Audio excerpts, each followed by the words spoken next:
Good evening and welcome to the Inspector General Forum. We're going to give just a few more minutes and let people join, and then we'll get started.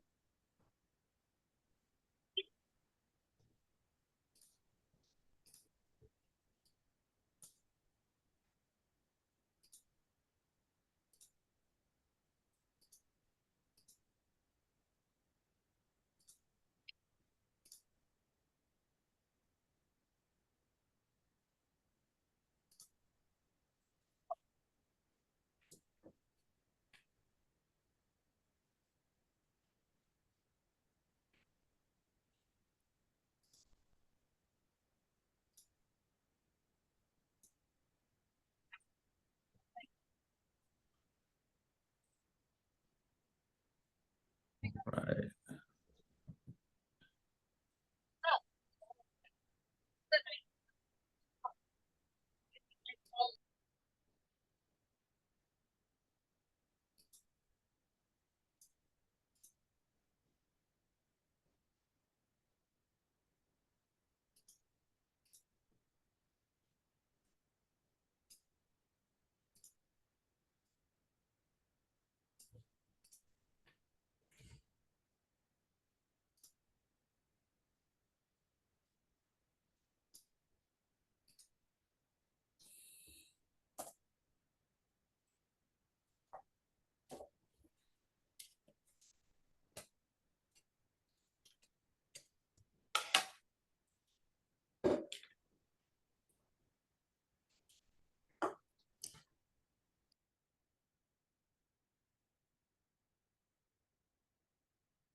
We're just going to give about 2 more minutes and then we're going to get started, everyone. Thank you for your patience.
All right. Good evening and welcome to the Inspector General Forum, a highly anticipated event. I just want to thank everyone for showing up and showing out.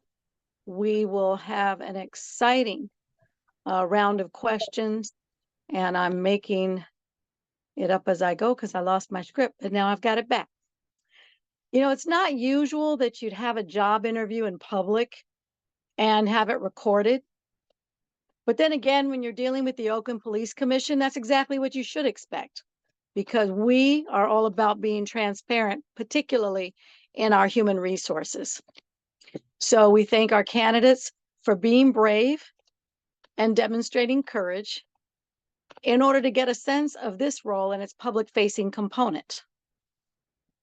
We thank the members of Oakland's communities, as well as anyone else tuning in or watching the recording from around the Bay or across the country.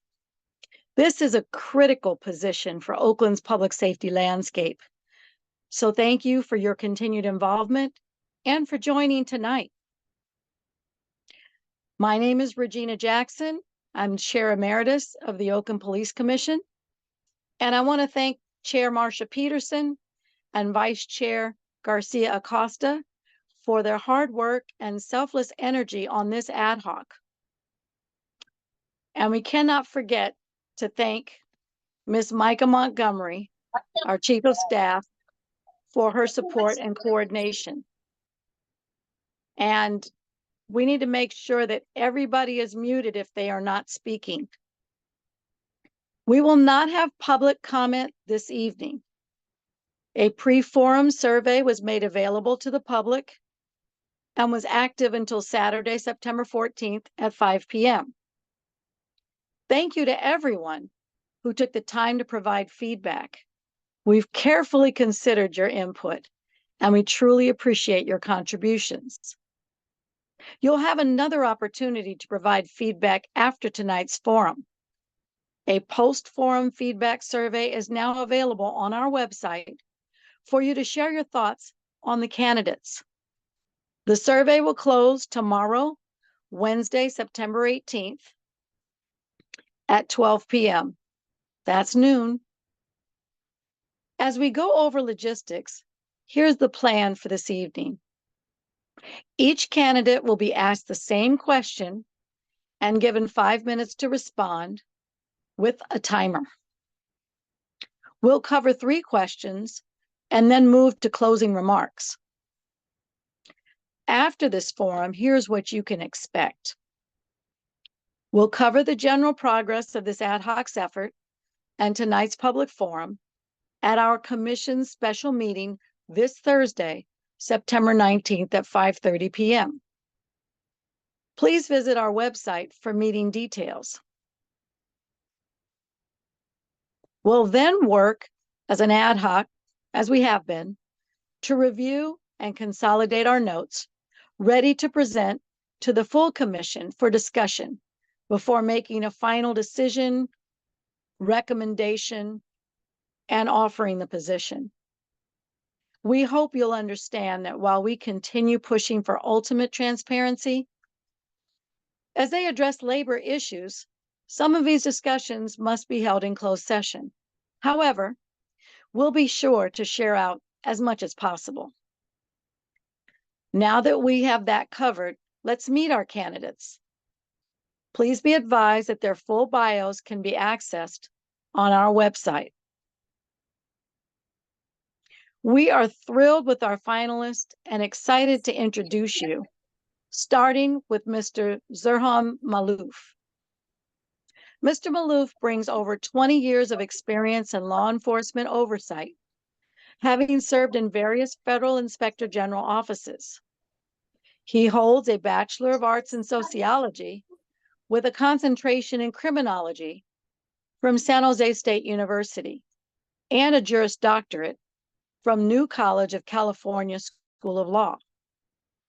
Currently, he serves as a Deputy Inspector General for the Bay Area Rapid Transit, BART, Office of the Inspector General. Mr. Maloof oversees audits, investigations, and policy revisions. Previously, he held roles such as Senior Special Agent and Acting Assistant Special Agent in charge with the USPS Office of the Inspector General. His background includes coordinating multi-agency task forces, conducting high-risk investigations, and making policy recommendations.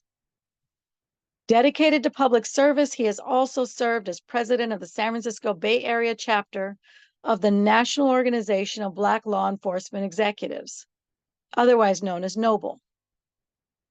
Thank you for joining us, Mr. Zurhan Maloof. Chair Peterson, kicking it to you.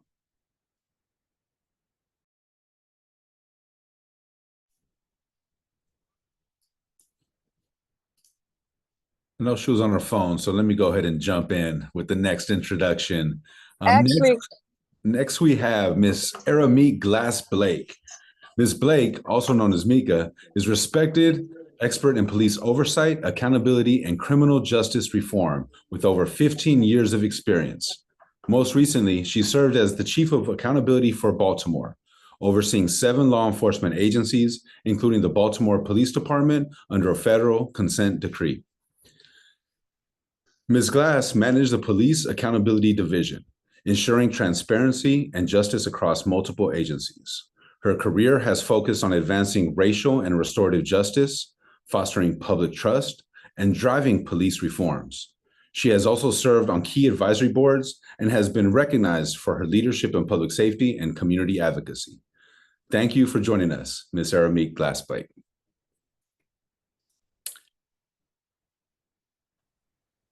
Is Marsha with us? You want to go ahead and jump in?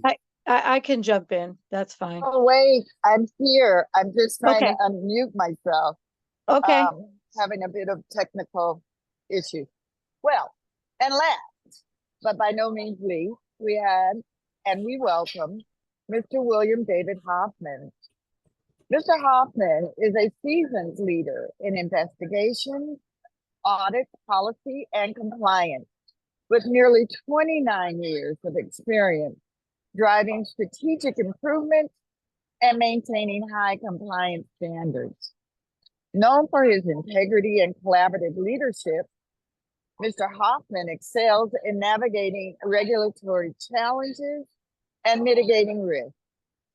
His career includes roles with the U.S. Secret Service and the EPA Office of Inspectors General, where he led large teams and transformative projects. Currently as leader of investigations, policy, and monitoring for UC San Diego Health, Mr. Hoffman continues to pioneer compliance practices. He holds advanced degrees and numerous certifications and has earned several prestigious awards for his work. Thank you for joining us, Mr. Hoffman. Wonderful job, Chair and Vice Chair.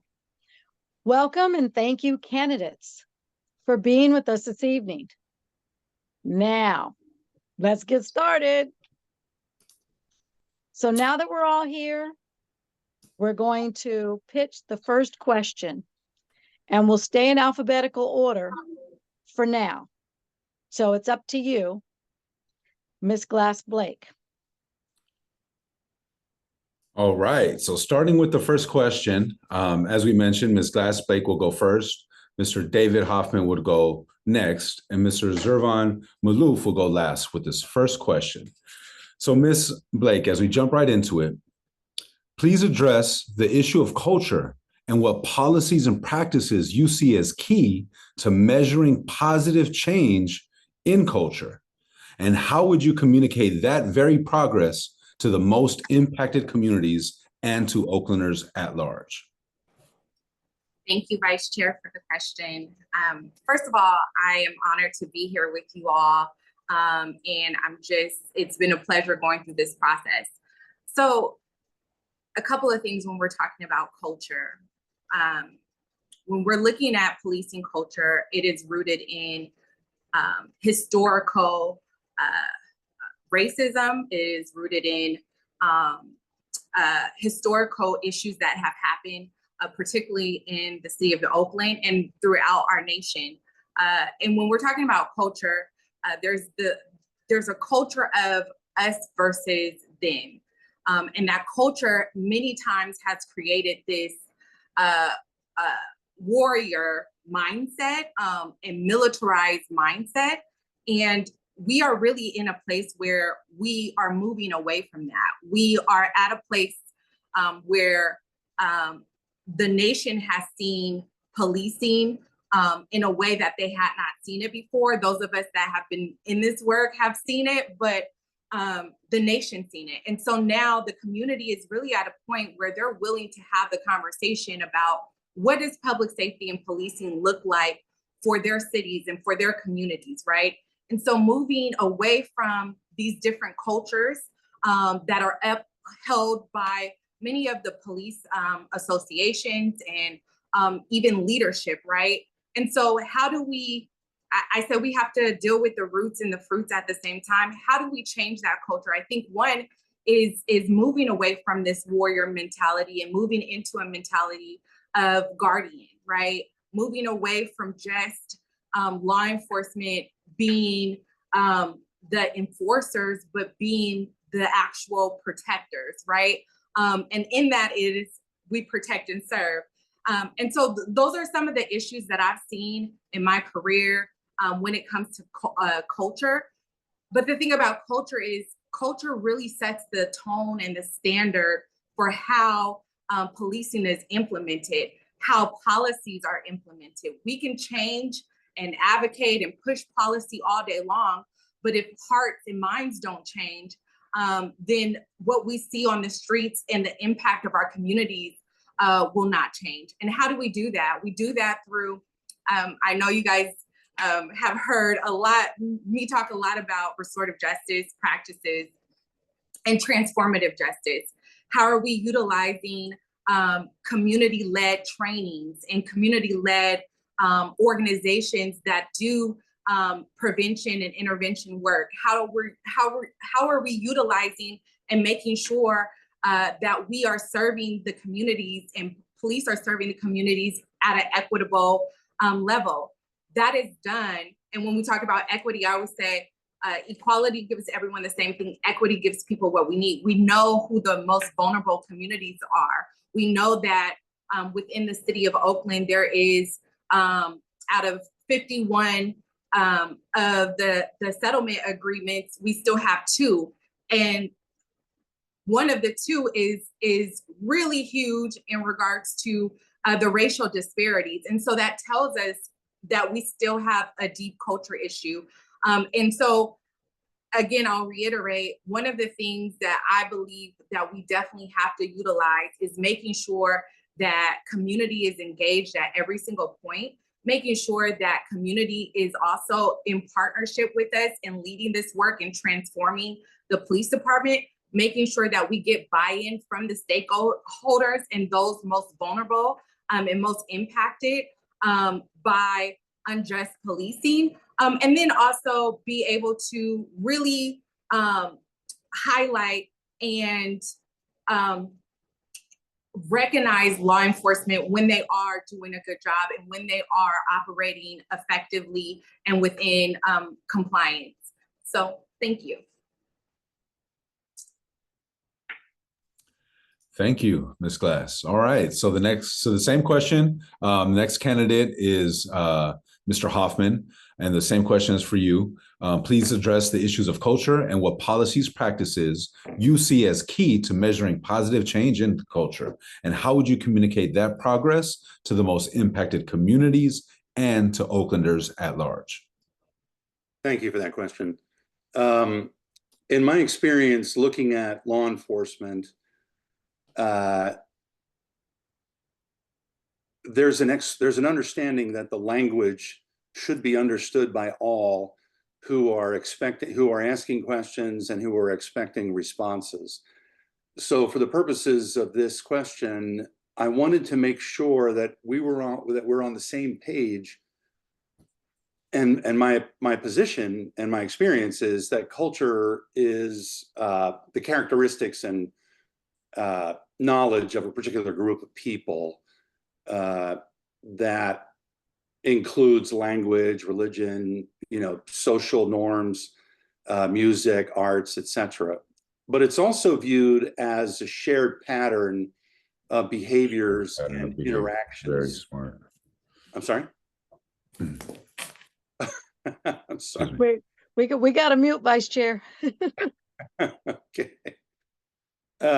It's also, okay, so I'll continue. So it's also, I don't know if I can get my 10 seconds back, but it's Yes. also viewed Yes. as shared You will. pattern behaviors and, interactions that are learned by socialization, like what we wear, how we wear it, marriage, what we believe is right or wrong, how we greet people, how we behave with loved ones, and so on. So simply put, in my opinion, culture can be defined as a group of people who share common history or experience. Where culture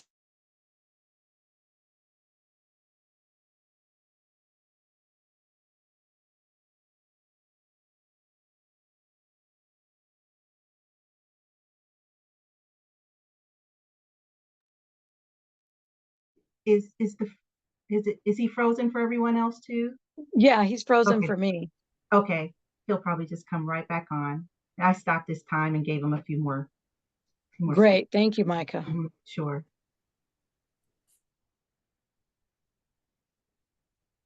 Yeah, it looks like he's frozen pretty good. Should we move on and then give him a chance to finish his answer following? Or should we try to see if he logs back in? I think you're right. Maybe we should move on and then go back to him. Oh, he just logged back in. Okay, well, Is he back in? Yes, but is he aware he's muted and that he was frozen? we will let him know. Hoffman, not sure if you realized, but the last 20 seconds or so, you had logged off and logged back in. No, I did not know that, but thank you. So, So Mr. Hoffman, I'm sorry to disturb you, but I'm giving you your time back. So we'll. oh, I was kidding about that. That's No, fine. but you deserve it, right? Fair chance. So when you let me know when you're ready, and I'll go. Okay. You were speaking about. So I was speaking about culture and how people adopt a culture, and particularly when they come into a new profession, they adopt the culture for the agency or the entity that they are joining. When they come into a culture that is potentially corrupted or has an unsavory element, they are still adopting that particular culture. So one of the things, well, there's a variety of things that I would consider are valuable to improve an organizational culture. And first and foremost, I think defining core values is critical. Leadership commitment is critical in assessing what those core values are and how they're going to be implemented, adopted, and how the agency would proceed. Perhaps third, not on a list of priorities, but encouraging communication, whether it's the inspector general or the chief of police or the reviewing agency, whoever it might be, there needs to be an agreement that all leaders are encouraging communication and that they're promoting inclusivity where diversity is valued. There should be an intent to support employee development and recognize and reward contributions. So, in my opinion, while every policy is important to the culture of the organization, there are specific policies that need to be reviewed and assessed to address changes or improvements or enhancements to, I believe, any particular culture.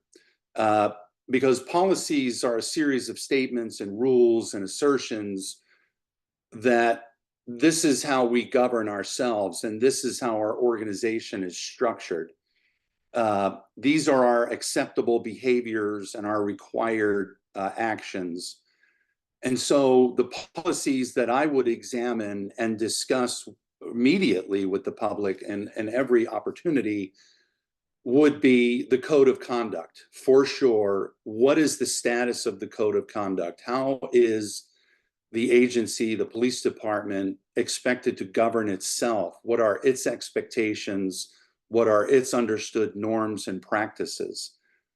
The next policy that I would look at is the whistleblower policy. Is there a whistleblower policy that promotes anonymous reporting so that anyone and everyone, whether it's in the police department or in the public, has an opportunity to make their concerns, whatever they might be, known to an independent authority that can review those concerns and address them immediately? And then I think the third, I mean, every policy is important, but I think for the purposes of this interview, the third most important policy for me would be the internal affairs policies for discipline, how they're conducting their investigations, how they're pursuing their reviews, how they're assessing recommendations for any warranted discipline, if discipline is warranted. And then I think finally at the end. Okay, I think that just cut me off. I'm good. Thank you. All right. Thank you. Appreciate it, Mr. Hoffman, and apologies for the hiccups there. And moving on to our last candidate, Mr. Maloof. You have the same question. Please address the issues of culture and what policies, practices you see as key to measuring positive change in that culture, and how would you communicate that progress to the most impacted communities and to Oaklanders at large? I want to say good evening, everyone. Good evening, commissioners. Good evening, general public, friends and family who are watching, and good evening, fellow candidates. Now, addressing the issue of culture within Oakland Police Department is a multifaceted challenge that requires me to have a comprehensive approach. So this is how I would address the issue of culture. Number one, I have to understand the current culture. And number two, I have to promote a positive culture. So let's look at each one. I conduct thorough and comprehensive audits to understand the existing culture within OPD. And this includes reviewing policies, practices, and procedures to identify areas that need improvement. I'll engage with officers at all levels to gather insights and feedback on the current culture. So whether you're in management, whether you're the police, or whether you're the IG, when others know you're watching, they act differently. So I have to set the tone from the top. And when I worked in local law enforcement, I was in a culture of us versus them. I'm going to seek to promote a positive culture. I'll recommend and implement training programs focusing on ethics, community engagement, and de-escalation techniques. These programs should be ongoing and mandatory for all officers. I will encourage a culture of accountability where officers are held responsible for their actions and to report actions of their fellow officers. I'll look at key policies and practices. My reporting needs to be transparent. Therefore, I'll develop and enforce policies that require transparency, reporting of incidents, especially those involving use of force. And this includes the use of body cameras and a timely release of those footage. I'll regularly publish reports on the department's activities, including statistics on complaints, use of force incidents, and outcomes of internal investigations. My focus is community engagement. I'll establish regular meetings and forums where residents can voice their concerns and provide feedback. I will monitor, I was the monitor of the Alameda County Sheriff's Office Forum, and I participated in the Alameda County DA's Forum. My core values are 1, people matter, 2, communities need to be heard, and 3, collaboration requires openness and transparency. This helps build trust and ensures that the department is responsible for the needs of the community. I'll create an advisory board that includes community members to provide input on policies and practices. I'll focus on performance matrix. I'll develop clear matrix to measure progress in changing the department's culture. These metrics include indicators such as the number of complaints, the number of use of force incidents, and community satisfaction surveys. When I was in local enforcement, it was a culture of when you get a complaint, you're going to get promoted. This was the culture, mean that you were doing your job when you get complaints. So I'll regularly conduct audits and assess compliance with those metrics and make necessary adjustments and recommendations to policies and practices. Now, as far as communicating progress, that's very important. To my impacted communities, I'll target my communication to reach them. This can include town hall meetings, newsletters, social media, and updates in multiple languages. As I do now, I'll partner with local community organizations to disseminate information and gather feedback. And to my Oaklanders at large, I'll maintain transparency and accessibility, online presence where the public can easily access reports, updates, and other relevant information. I will utilize my contacts with local media outlets to share progress and highlight positive change within the department.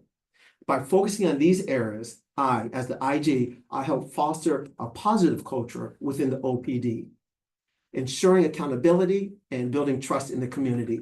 I'll take the holistic approach, not only to address the immediate issues, but also lay the foundation for long-term stability change and eliminate the need for the negotiated settlement agreement. Thank you. Thank you, Mr. Loof. And that concludes our first round of questioning. I am going to now pass it on to Chair Marsha Peterson for our next line of questioning. And we're going to be changing the order of respondents as well. Chair Peterson. Well, thank you. I hope you can hear me. Can you? Yes, Okay, we can. great.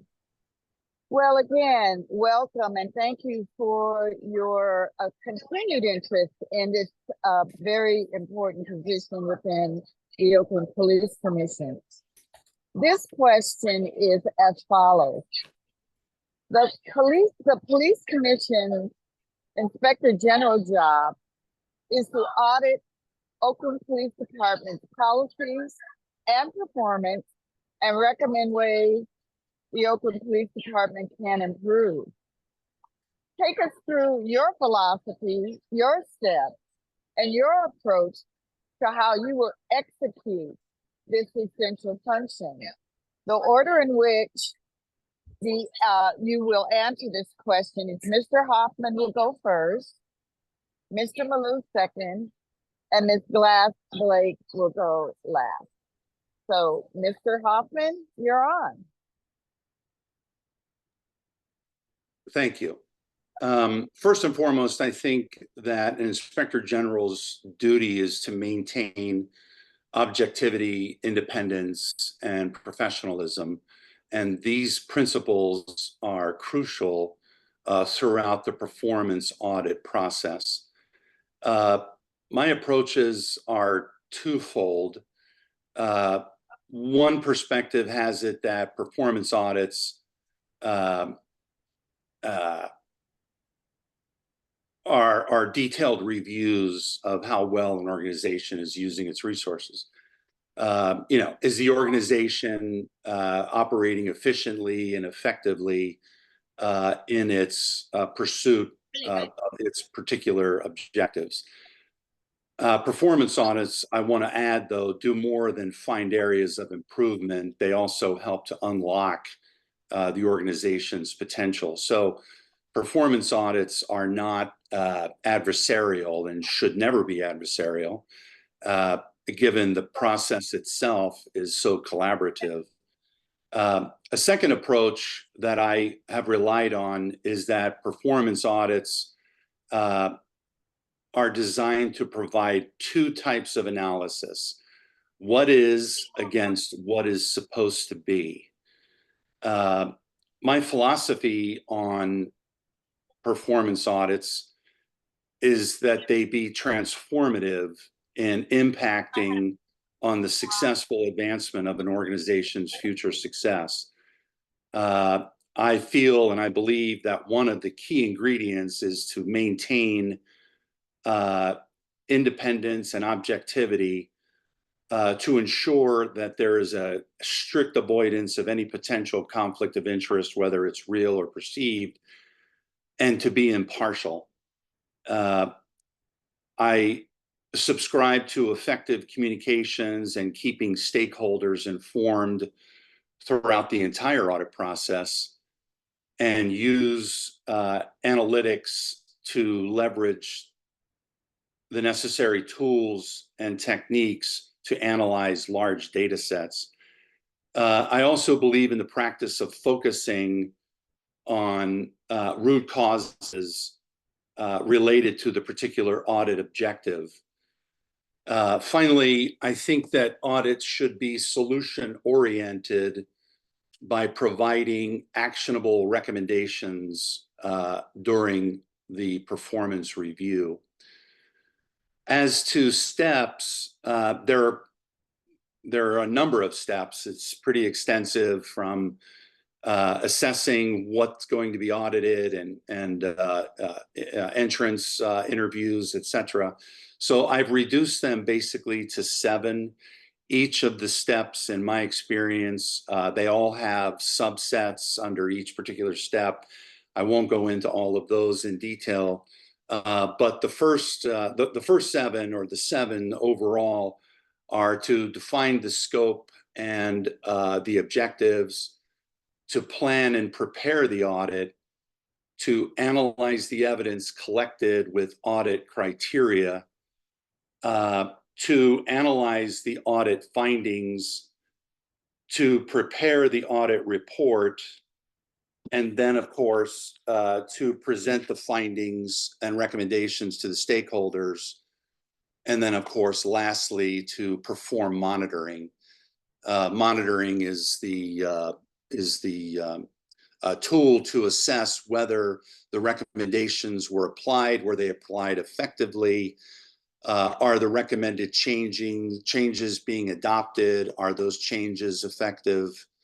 And with a little more granularity, I don't see my timer, defining scope is determining the specific area that's going to be audited, etc. So I don't want to cut myself off, but those would be the areas, my steps, my approaches, etc.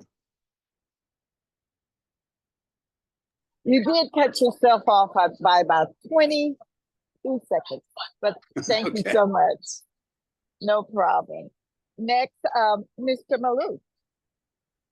Would you like for me to repeat the question, Mr. Malou? No, ma'am, I have the question. Thank you. My philosophy is 2 parts. 1 is independent objectivity, and 2, integrity and accountability. Now, as I do now, I will operate independent from the OPD to ensure unbiased evaluations.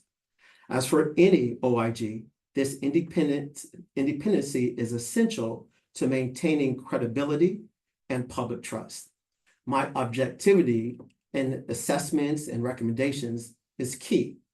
I base my findings on evidence and establish standards free from external pressures or influences. This is what I've been doing for over 20 years. When it comes down to integrity and accountability, upholding the highest standards of integrity is fundamental.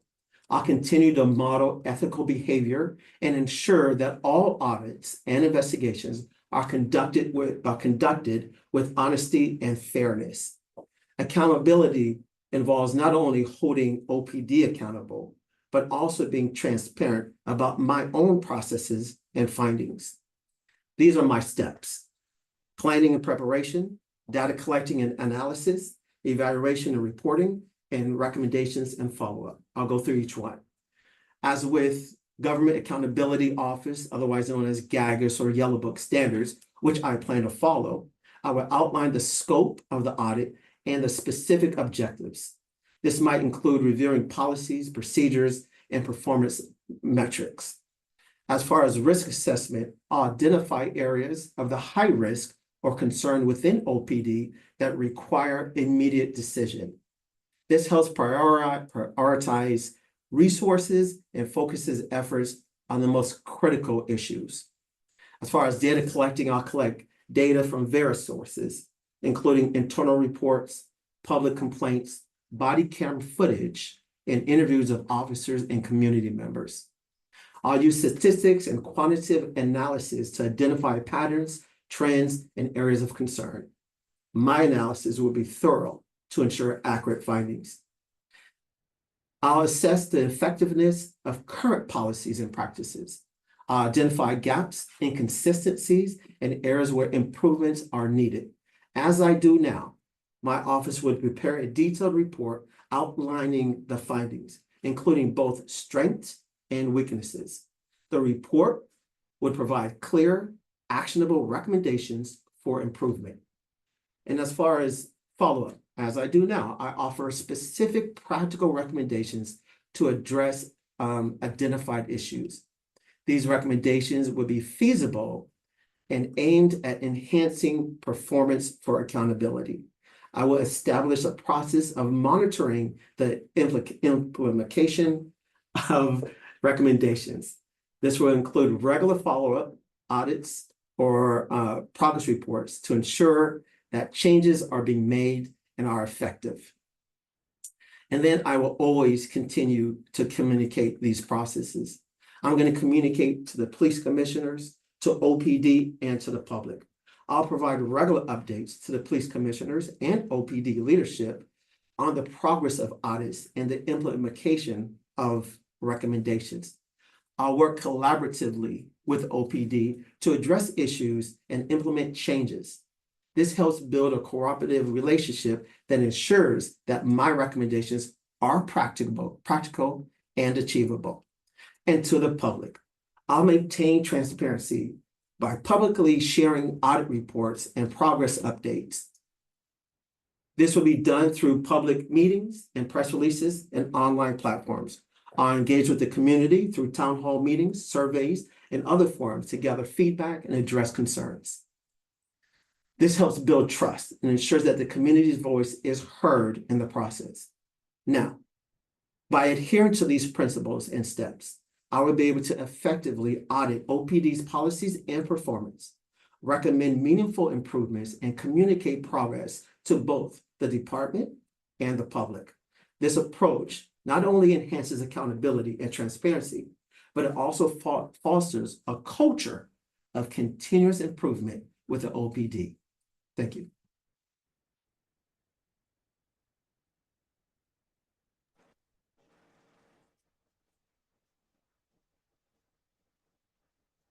Chair Peterson?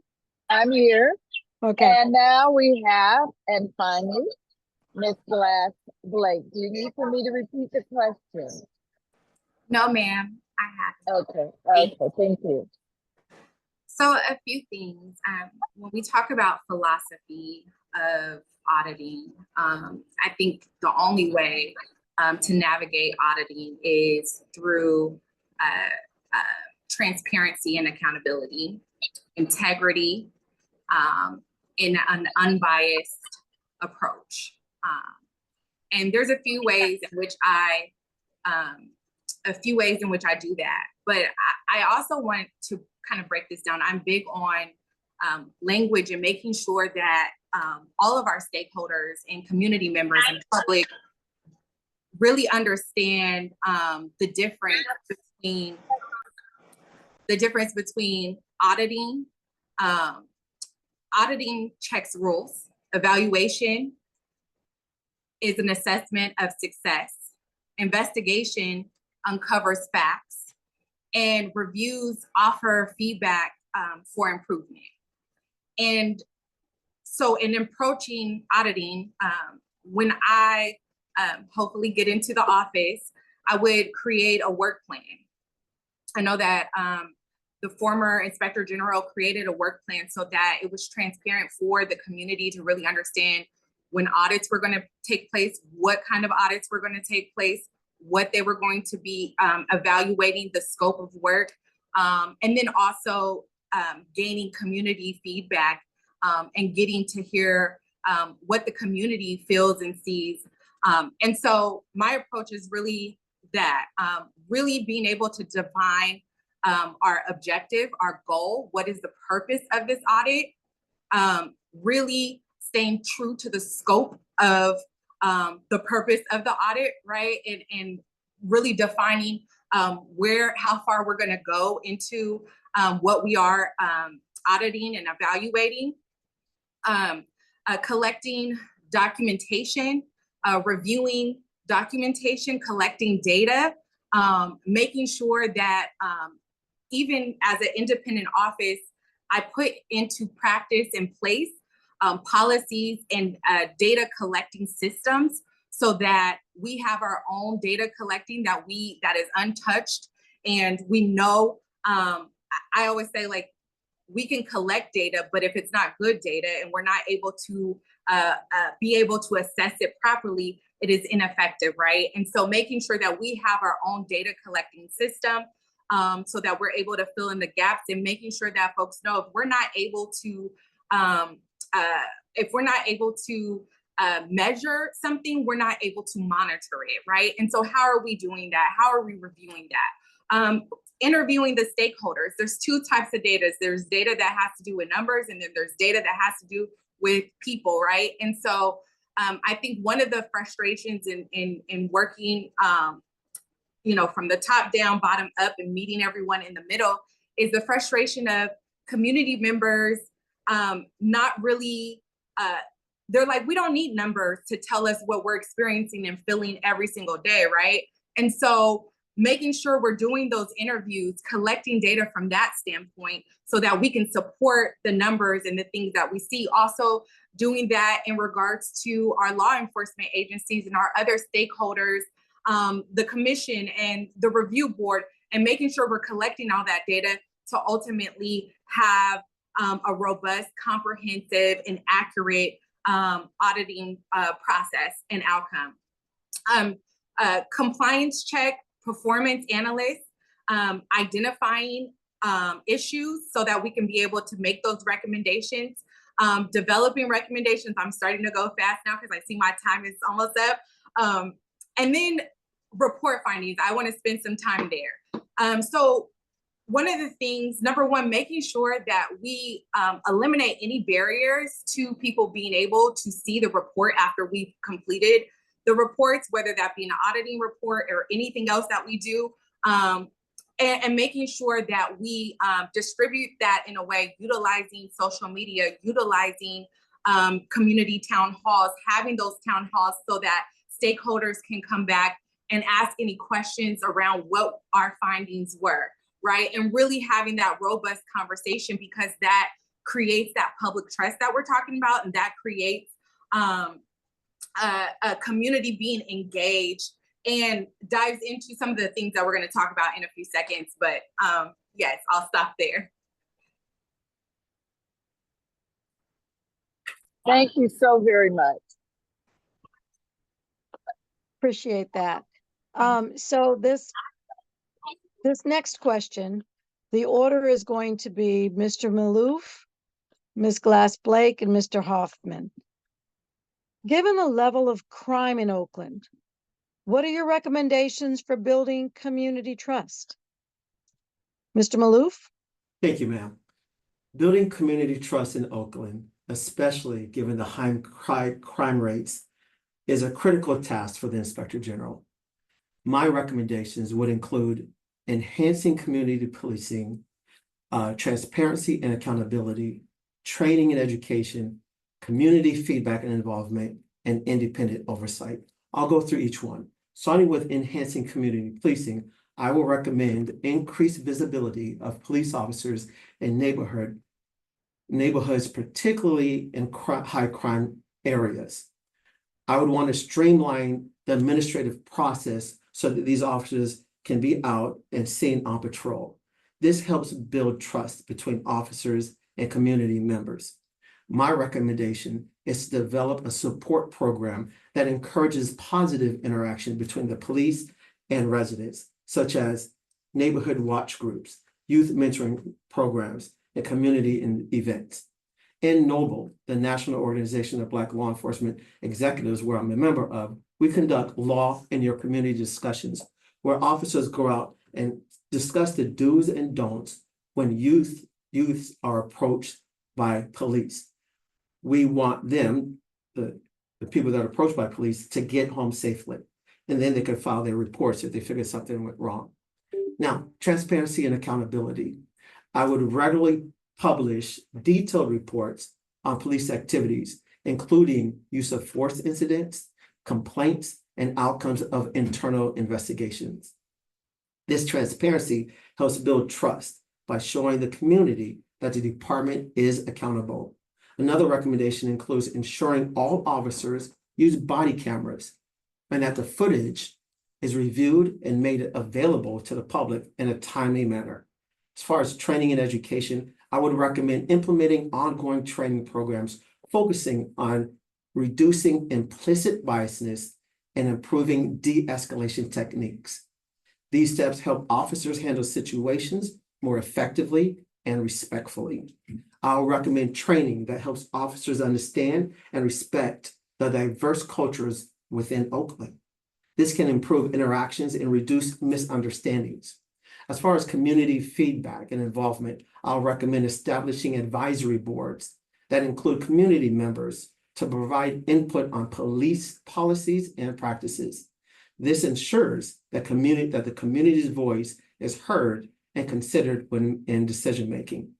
I'll recommend holding regular town hall meetings where residents can voice their concerns and provide feedback directly to the police leaderships and the Inspector General.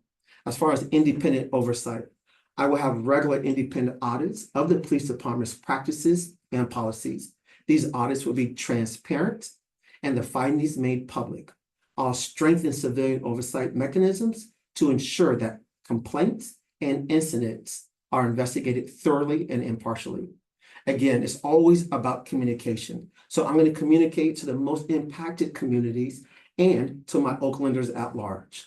I'll use target communication strategies such as community newsletters, social media, updates, and local radio broadcasts to keep the most impacted communities informed about progress and changes. I will collaborate with community organizations to disseminate information and gather feedback. These organizations often have already established trust and can help bridge the gap between the police and the community. And then to my Oaklanders at large, I will maintain a transparent and accessible online presence where the public can easily access reports, updates, and other relevant information. I'll utilize local media outlets to share progress and highlight positive changes within the department. This helps keep the broader community informed and engaged. And finally, by implementing these recommendations, I will help build a foundation of trust between the Oakland Police Department and the community, fostering a safer and more cooperative environment for all residents and people who come and visit Oakland. Thank you very much. Thank you. Ms. Glass Blake, would you like for me to repeat the question? You know what? Yes, ma'am. I think I got it, but yes, ma'am. Okay, well, we'll make sure you got it. Given the level of crime in Oakland, what are your recommendations for building community trust? So I think a few things. When I think of Inspector General, and I think of leadership and government as a whole, right, and the distrust there is, I think sometimes we operate just a little bit too top heavy. And what do I mean by that is we really get disconnected from community and being front facing in the community. And so I think beyond just being an agency that does auditing and evaluations and makes those recommendations after that, is that the Inspector General really should be an agency and an individual who is out being proactive around addressing the different things that are coming up around violence or around crime in communities. The Inspector General should also be someone that is proactively and has the ability to talk about public safety from a comprehensive lens. And what do I mean by that is from the stop and the arrest all the way to the jail system, all the way to the criminal or juvenile justice system, and how that impacts us as a whole in a system, and how crime and what causes crime, and getting to the root causes of that, and looking at ways in which we can utilize policing for those high intensity violent crimes, and utilize alternatives to policing for engaging and interacting with our community members every single day, and addressing many of those lower level things so that we can eliminate some of the things that happen. People really want to keep their communities safe. People want to keep their businesses safe. People want safety, but safety also looks like making sure that when we do call the police show up and respond and are in compliance and treat us with dignity and respect. And we know it's constitutional, but not just constitutional. It goes back to that guardian, protective that I was talking about in regards to culture, right? And so I think being transparent, being open, being proactive, but also being able to relate to what folks are dealing with, hearing the stories about what is happening in these individual communities and in Oakland at large. And then also doing that on the same end with community. But I think a couple of important things too is to be able to tell our public what are the things that are being implemented to change what they have historically seen in the police department. And I think some of those things are looking at, we're talking about mental health constantly, and recognizing that there's trauma both in our communities and trauma with what the police see every single day. What trainings, what policies are we doing around that? When a complaint comes to us, coming back to the community, a lot of times things come to us and they never hear anything else about it. So coming back to the community to say, this is what was done about this in the scope or in the context of what information we can be able to provide, being transparent, holding community town halls, holding those, having those one-to-one meetings with the stakeholders and with those most vulnerable and those heavily impacted. And then I really truly believe, and we're talking about in the last couple of years, I've been doing this for a really long time. And so in the last couple of years, it's been exciting to see so many people talk about reimagining public safety. So now that we've reimagined what public safety looks like, I think it's also an innovative approach of an inspector general to be in every criminal justice and public safety meeting, to be able to connect the dots and close the holes so that we can create a robust, transparent public safety system. Thank you very much, Ms. Glass-Blake. Next up, Mr. Hoffman, would you Thank like you. for me to restate the question, or are you good to go? Oh, no, I think I have it. Thank you. Okay, thank you. In my experience, trust is a willingness to be vulnerable to the actions of others because we believe they have good intentions and will behave well towards us. Unfortunately, trust is broken when we have a limited understanding of how a decision has been made, or feel that leaders are out of touch.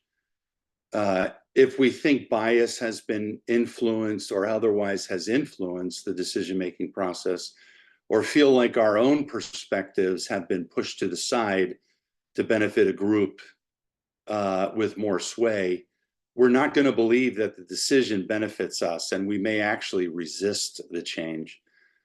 In my opinion, I believe it's essential to bridge this gap, especially when the solutions required to mitigate complex issues require collaboration and buy-in from a wide variety of stakeholders. Community engagement, in my opinion, builds trust. Engagement allows people to interact with decision makers and provide input. And when that's done well, public participants just don't feel like they're feedback machines. Instead, in my experience, they feel like they're partners in the decisions. So first, I would continue the practice of the former Inspector General, Ms. Phillips, and continue the meaningful conversations that she began and advance those meaningful conversations into the future. I would ensure that communications are both effective and respectful. I would ensure that the audience understands the process, the goals, and the intended outcomes. I would ensure that there's a level playing field and people are given the necessary visibility over their role and the stake in the initiative. I would also ensure that the audience has all information needed in order to make an informed decision. And I would reach out for multiple perspectives from across the Oakland community to ensure that there was an equal opportunity to provide input and keep an open mind. Next, I would ensure transparency and be transparent. I would share information widely before, during, and after any particular project. I would be honest about how the public input factored into the final outcomes, particularly when the public input offered was relied upon and utilized in a particular solution. It's imperative, I believe, that the public be given confirmation that their insights and their opinions were not just important to hear, but were critical to a proposed change or recommended course correction. I would share initiatives, goals, and strengths and weaknesses from the start. And by being honest about the role and influence that people have in the decision-making process and in those structures, I think we can ensure they have buy-in to what it is that is under discussion, under review, or has been proposed by the community, by the police department, by the Inspector General, by the reviewing agency. Finally, I wholeheartedly stand behind the practice of doing what you said and actually delivering on what it is that you said. Consistency builds trust in the community. It builds trust among smaller groups as well.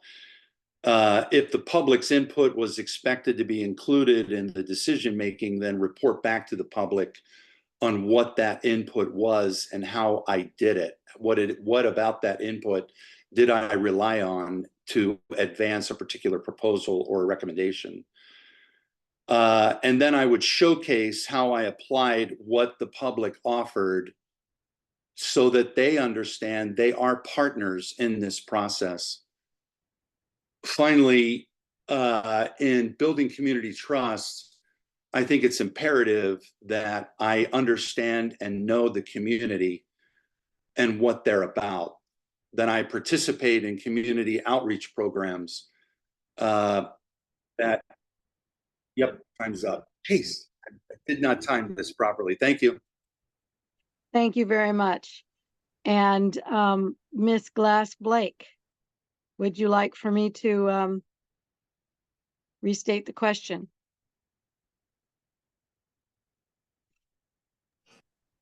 I think. Uh-oh, you know what? You're absolutely correct. Sorry. Okay, Mr. Maloof, it's your time to shine. My apologies. Ma'am, I answered the question first. You know, can you tell that I've been up since 4 a.m.? My apologies to everyone. So now we're up for the drum roll. We have the closing question for everyone to answer. And we will do it in this order. Last word, Ms. Glass Blake. And that's why I came to you first, just on the wrong question. My apologies. So, drum roll. Why should you be Oakland's next Inspector General? Thank you for the question. I think Oakland knows what Oakland needs right now. And I hope that through what I've shared tonight, it gives what I can offer the city. But a few things. I think for me, when it comes to overseeing policy, practice, procedure, protocols, when it comes to auditing, evaluation, investigation, reviewing, those are the things that that come a little bit easier. But I think when it comes to really being able to communicate and connect with community, when it comes to being able to understand this work from every single lens and level, I'm a person that has experienced the police both in personal matters, but also in public matters, as well as in my work every single day. And many times navigating situations in our community and then having to show up and sit with the very people that I've had these experiences with. And so I know how to navigate the political system without being compromised, without also being complacent in just doing the bare minimum to get by, right? This work is very intentional, and I have the ability to really address and approach this work from a comprehensive standpoint, and really meet people and meet the public where they are right now and take us to the next level when it comes to police oversight and accountability. I have experience overseeing 7 different law enforcement agencies at the same time, agencies that have some similarity to Oakland, sheriffs, different divisions, police departments, Baltimore PD being one. I have experience navigating and working with the Department of Justice around consent decrees and monitoring teams. I have experience working with community stakeholders in different organizations.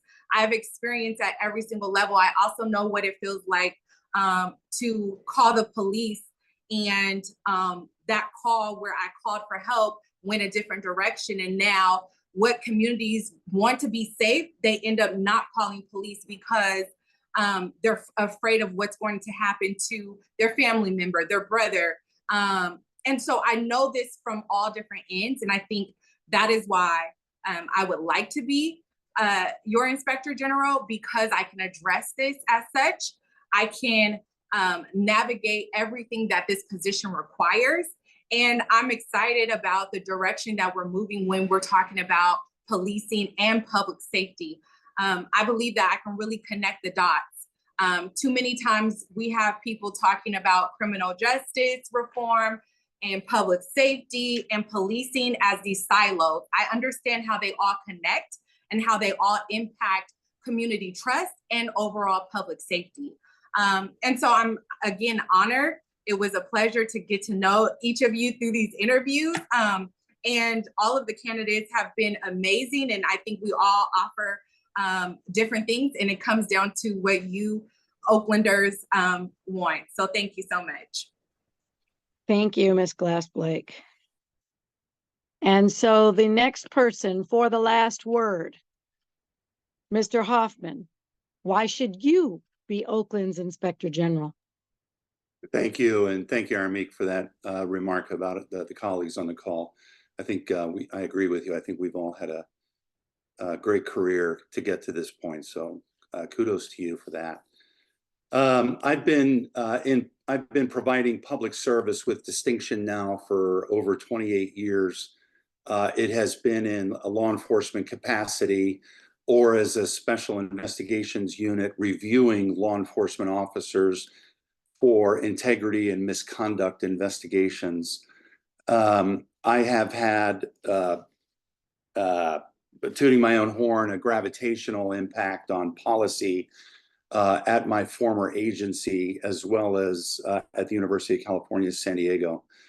I have updated, edited, I've actually created volumes of policies in an over 300 volume policy library. So I'm very familiar with the value of policies and what they serve and how they should be written. And I've collaborated with subject matter experts across every aspect and profession to ensure that the policies that I've written or have prepared for an agency represent the very best practices for the institution.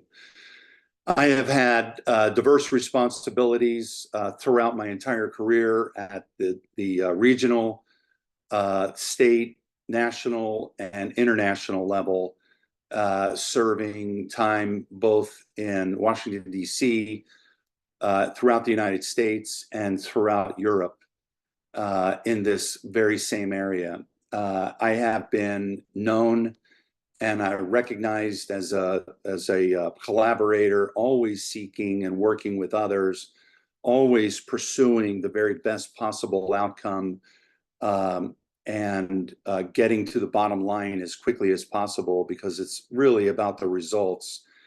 And in my opinion, I am extremely passionate about ethics and compliance. I'm a certified compliance professional. I'm an advocate for ethical behavior in governance, and I have been and continue to be a champion for building trust with the public. Finally, I have an absolute commitment to organizational integrity, and I have that has been the benchmark of all of my public service throughout my entire professional career. So that's why I think I'd be a great candidate for this position. Thank you all very much. And to my esteemed colleagues and applicants here, the very best of luck to you as well. Thank you, Mr. Hoffman. And last but certainly not least, Mr. Maloof. Drum roll, please. Tell us why you should be Oakland's next Inspector General. Thank you. And well, first of all, thank you very much for giving me this opportunity to be interviewed for this prestigious position to be the next Inspector General for Oakland. Thank you for the community that's logging in at this late hour, and thank you to my fellow colleagues. Now, becoming Oakland's Inspector General is a significant responsibility, but it offers a unique opportunity to make a profound impact on the community. I describe myself as an industrious worker and somebody who already has the knowledge, skills, and abilities and qualities that match the job description. Over the years, I've worked in various public sector departments, including over 21 years in various federal and local Office of Inspector Generals, where I collaborate closely with auditors, investigators, officials, and law enforcement leaders, and that was the norm.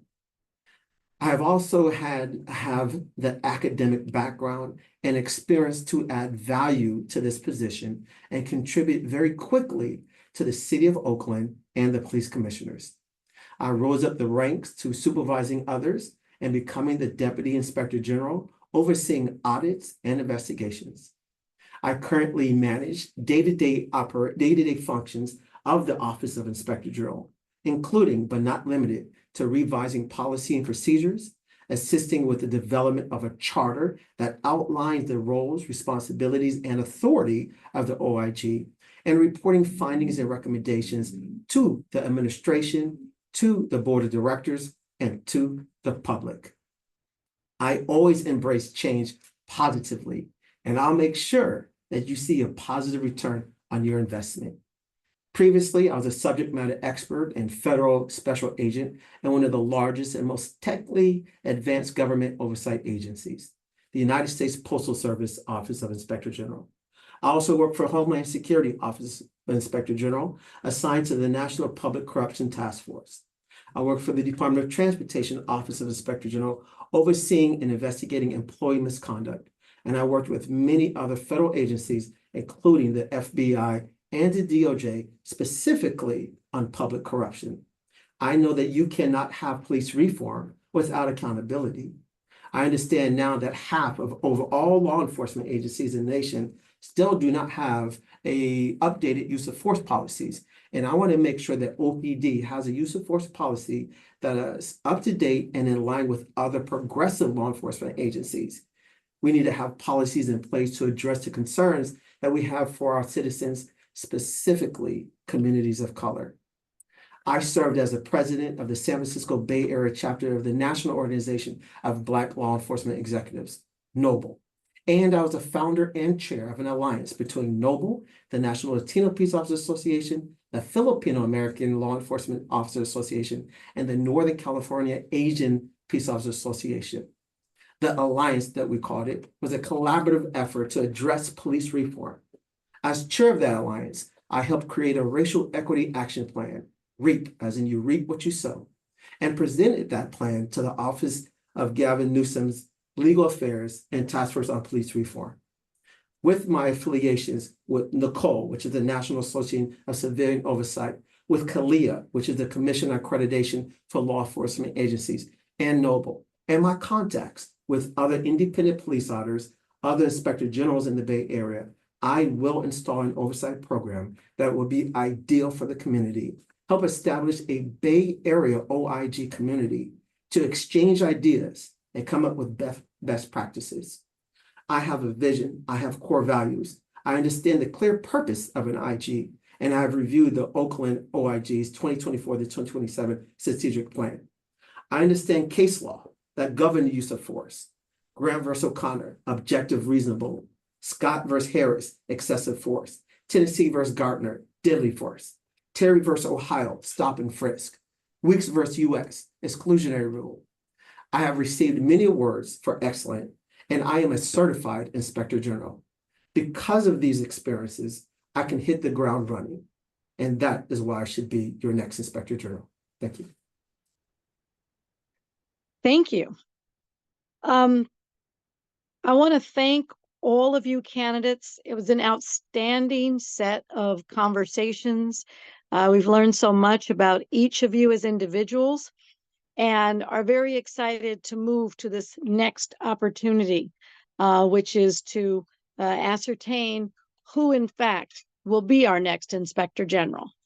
For the listening public, please, now that you've heard from the candidates, we'd love to hear your thoughts. Please share your feedback in the chat. We have a link. The survey will close on Wednesday, September 18th at 12 noon. And learn more about the candidates on our website. We want to thank you. We were already receiving wonderful compliments about how excellent a forum it was, and that it was a pleasure to hear from each of you outstanding candidates. On behalf of Chair Peterson and Vice Chair Garcia Acosta, I'd like to thank you for an outstanding forum. You will hear from us in the coming days. As I've mentioned, we are going to report out at the next commission meeting and speak with our fellow commissioners about what we've learned and what our recommendations are as we move forward for next steps. Chair Peterson or Vice Chair Acosta, Garcia Acosta, did you want to have any final words? I see that we actually have beat our time. It's only 7:20. So if you have any final comments, please share them. Yes, I would just like to thank the candidates for their participation.